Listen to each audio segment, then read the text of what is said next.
Jangan lupa follow, like, dan komen sambil menjaga kios biasa. Membaca kitab suci. Puji Tuhan sudah selesai. Pagi-pagi tadi karena langsung bangun mencuci baju dan belum sempat membaca kitab sucinya, tapi biasa selalu ada suara Roh Kudus mengingatkan kita, ayo jangan lupa baca kitab suci, jangan lupa baca kitab suci. Akhirnya membaca kitab suci. Sudah khatam 4 menuju ke 5. Dan sekarang lanjut lagi karena setiap hari Minggu saya harus membawakan berita Maria Magdalena Autodidak, yaitu di berita sharing firman Tuhan dan diselingi dengan kesaksian hidup sehari-hari. Hari Kamis atau Jumat atau mungkin sebelumnya hari Kamis juga, jikalau Tuhan memberi hikmat dan akhirnya saya boleh datang untuk mencatat-catat ayat, judul, dan apa yang harus saya sampaikan. Biasanya saya minta petunjuk dulu dari Tuhan dan apa yang harus saya bawakan untuk pemberitaan sharing firman Tuhan nanti. Dan tadi ini sambil menjaga kios, terus saya sekalian membawa kitab suci yang biasa saya baca. Ini kitab suci saya sudah lama, sejak saya masih remaja ya, di tahun 84 saya sudah mempunyai kitab suci ini. Makanya begitu saya merantau dan sudah berkeluarga, tetap saya bawa, karena inilah buku petunjuk hidup kekal. Selama kita masih ada di dunia, hanya inilah yang menuntun jalan kita kepada kebenaran. Seperti contohnya kalau kita punya semua barang-barang seperti kulkas, seperti HP, seperti kipas angin, seperti alat-alat elektronik yang lainnya, pasti disertakan notebooknya. Kalau seandainya notebooknya itu tidak kita pelajari dan tidak kita baca setelah kita membeli alat-alat elektronik itu, karena ada notebook, disertakan notebooknya oleh penjualnya.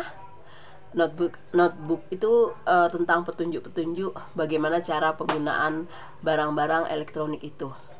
Tetapi saking senangnya, saking gembiranya, akhirnya lupa membaca buku petunjuknya, dan akhirnya dipakai asal-asalan barang-barang elektroniknya.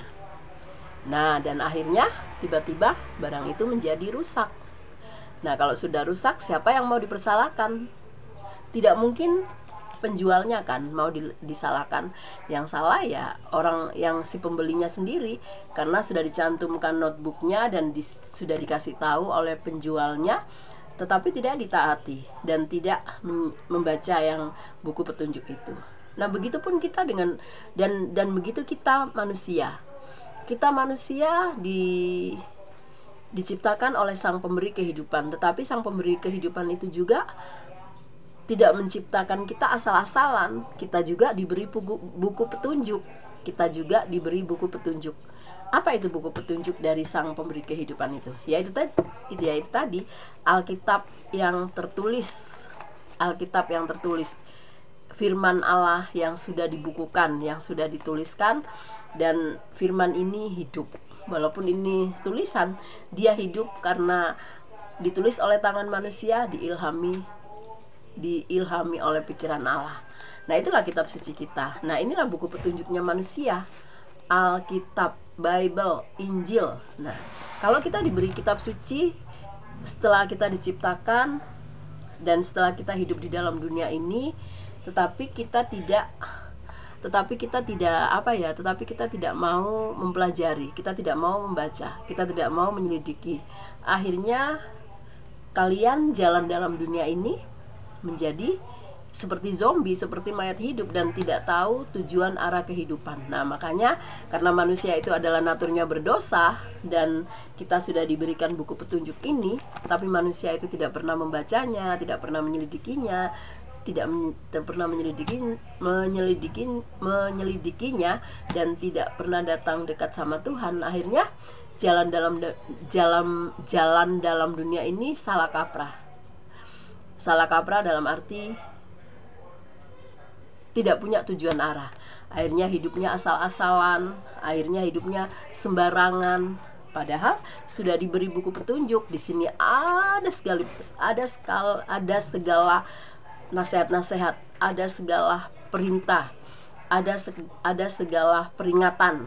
Nah, tetapi karena tidak dibacanya, tapi juga mungkin juga ada yang membaca, tapi mereka tidak menjadi pelakunya, hanya sekedar membaca. Tetapi kalau yang benar membaca dan menjadi pelakunya, membaca firman Allah dan menjadi pelakunya. Nah, itulah yang benar. Nah, makanya manusia diberikan buku petunjuk ini agar jalan di dalam dunia ini tidak asal-asalan, tidak punya tujuan arah. Karena manusia itu diciptakan sebenarnya sesungguhnya adalah kekal dan tidak mati-mati, tetapi karena Bapak Adam dan Ibu Hawa sudah jatuh dalam dosa, akhirnya manusia itu naturnya berdosa. Makanya manusia itu mencapai umurnya mungkin kalau paling panjang 90 atau 80 tahun lebih saja. Dan selebihnya itu bukan bonus karena timbul segala macam penyakit tua. Tetapi bagaimana caranya kita menjalani kehidupan kita selama kita ada di dunia, dari dilahirkan orang tua kita sampai menjadi anak-anak, sampai menjadi remaja, sampai menjadi dewasa, dan sekarang sampai menjadi seorang tua yang sudah melahirkan anak-anaknya dan sampai menjadi kakek nenek. Bagaimana perjalanan hidup kalian? Apakah sudah benar-benar mentaati perintah Tuhan? Atau hanya sekedar berkeyakinan saja? Akhirnya jalan di dunia tidak tentu arah. Nah, ayo kita mulai pikirkan kehidupan kita semua, bahwa sesungguhnya manusia itu juga dilengkapi dengan notebook, buku petunjuk hidup kekal yang disebut kitab suci.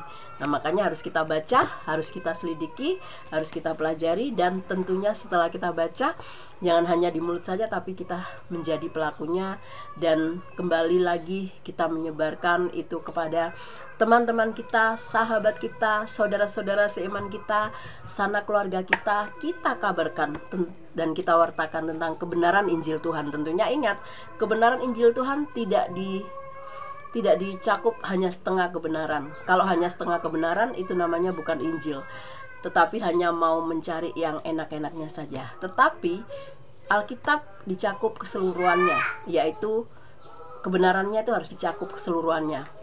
Kalau ada yang berbuat dosa, berbuat salah, berbuat hal yang tidak benar, wajib kita mengarahkan mereka dan mengingatkan mereka supaya tidak jatuh terus dalam perbuatan dosa. Nah, itulah yang benar agar kita kelak pun agar kita juga pun menjadi saksi Kristus. Begitu ya teman-teman. Jadi sambil menjaga kios, walaupun mungkin kita tidak dalam hal yang jasmani, pembeli belum muncul, tetapi dalam hal yang rohani saya sangat diberkati. Dan akhirnya selalu membaca kitab suci.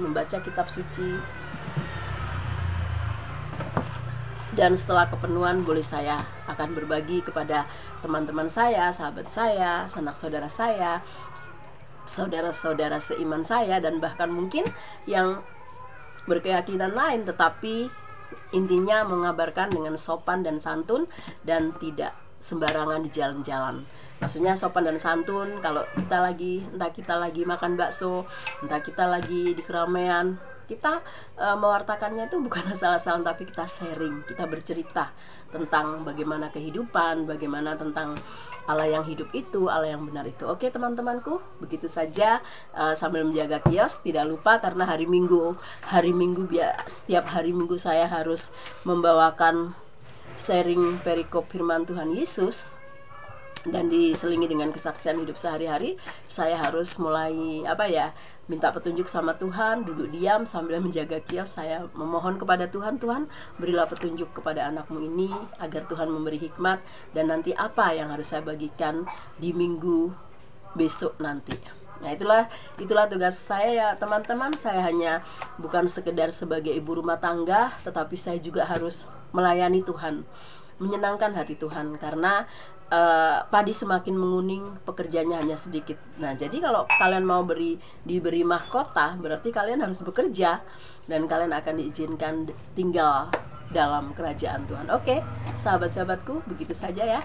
Ini aku sudah mencatat-catatnya, dan ini nanti besok yang akan kubawakan di berita sharing firman Tuhan. Ini kemarin yang buku satunya tuh minta ampun kepada Tuhan. Buku satunya itu saya ambil dari buku-buku yang bekas, tetapi ini saya mulai akan membeli yang baru.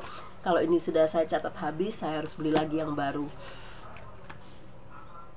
Jadi begitu ya teman-teman, sambil menjaga kios, Tuhan minta pertolongan Tuhan, memberi hikmat untuk apa yang harus saya wartakan di sharing, di judul sharing perikop firman Tuhan Yesus di minggu depan besok. Oke, gitu ya teman-teman. Dan ini Alkitabku sudah aku punyai sejak tahun 1984. Oke, God bless you. Carilah dahulu kerajaan Allah, maka semuanya akan ditambahkan kepadamu. Shalom.